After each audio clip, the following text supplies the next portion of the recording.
Hey guys, Felipe here with another haircut video for you. This is another great transformation. I wanted to keep it long, above the ears, long enough so that you can play with it, and let's get into it. First of all, I wet the hair in order to be manageable, and I take a big section off the back and I just literally take my clippers, my 5-star seniors, and I just cut off the piece, do a little bit of a clipper over comb just to set a foundation. The reason why I cut the ponytail off is just to have it at a manageable length. Having the hair below the shoulder is just way too hard to manage, and since we are doing a shorter haircut anyways, might as well just get rid of the whole bulk. Once I get rid of that bulk, I start sectioning the hair in a horseshoe shape. I want to work on the mid and bottom sections first, and I leave the top last in order for me to connect them both.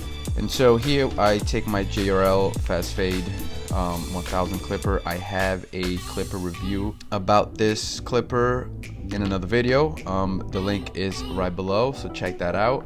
I'm not a huge fan of this clipper, but I do use it in most cases when I am doing clipper over comb. And so here I am just literally cutting the hair above the ear, just doing clipper over comb.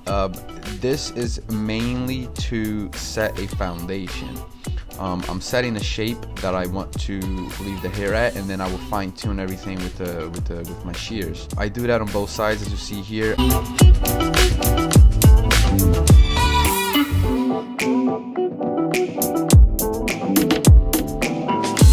Once I finish the clipper over comb, you know, this haircut is a very loose. It's not too sharp. Some places could be a little longer than other places, and it's okay because this is a longer haircut. And here with my shear over comb technique, I am just fine-tuning that shape that I had set with the clipper over comb. Because I did edit this video to fit the within a certain amount of time, you don't see this, but I do go back and forth pretty often between the clipper over comb and the scissor over comb. Like I said before, you know, this is not a very sharp haircut, so I wasn't too worried about having it too sharp. So now with the Slimline Pros, or your detailers, I'm just detailing the shape up along the perimeters. At least that section of that part of the haircut, I like it to have a sharp.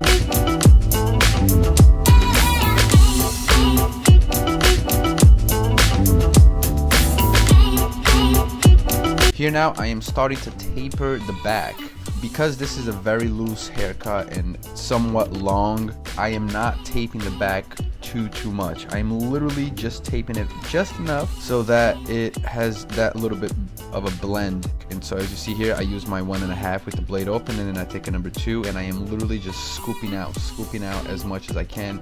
I am not going too deep in there, and then I'll just take my scissors, my shears, and I will just blend that number 2 to the top hair.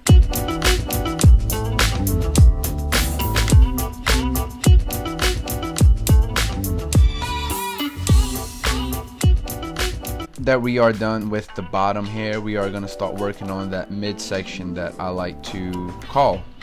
If you follow my videos, you know that I like to break down my haircuts into 3 sections. You know, the bottom and back, the middle, and the top. And so now that we have worked on the perimeters and the bottom hair, we are starting to blend the midsection to the bottom hair. So I am doing a scissor over fingers. I am keeping my fingers at, I want to say, maybe 115 degree angle.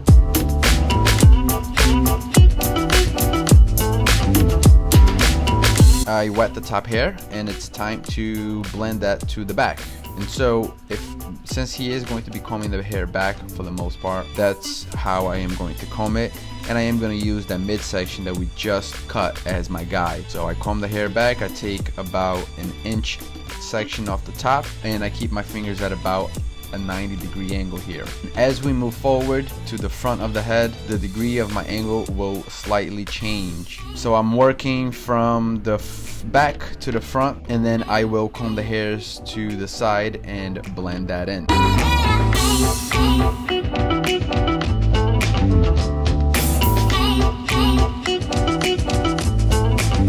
Perfect. So now that we have blended the top hair falling backwards, I am going to I'm going to comb the hair back and then take an angle section on the sides, starting with his left side of the head as you see here, and then I'll comb it down towards his ear, and on an angle I will blend that in, and I will repeat the same process on the right side of the head. That is just to literally blend the sides.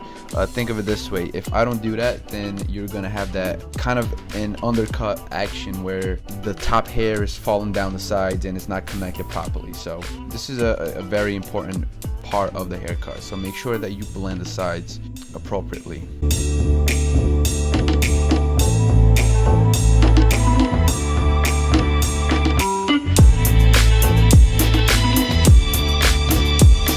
So now I am literally going around making sure that everything is even.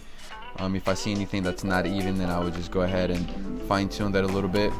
Once again, this is a very loose haircut, so don't worry about making it perfect, but you want to keep it, you want to cut the hair evenly. Awesome. Now we are going to texturize and remove some of that heaviness out of the hair. So here with my thinning shears, so keeping it very loose, as you see here, and as I've been saying throughout this video, you can be really loose with this haircut. It is a long haircut, so don't worry, go wild. I just went wild here, and I started using the texturizing shears all over the hair. The only thing that I will say is, do not use the thinning shears or the texturizing shears too close to the scalp, or else you will have that, you know, in about 2 or 3 days you're gonna have these hairs that are going to be sticking up and looking frizzy and all, so you don't want that. So go wild and remove some of that weight. That's pretty much it right there. That's the haircut. Client was very happy with it and surprised as well. I mean, it's quite a transformation. But nonetheless, this is the haircut. I hope you guys enjoyed this. This was a very fun haircut for me. Thanks for watching. Please subscribe and also leave any comments if you have any questions. So thank you and see you next time. Peace.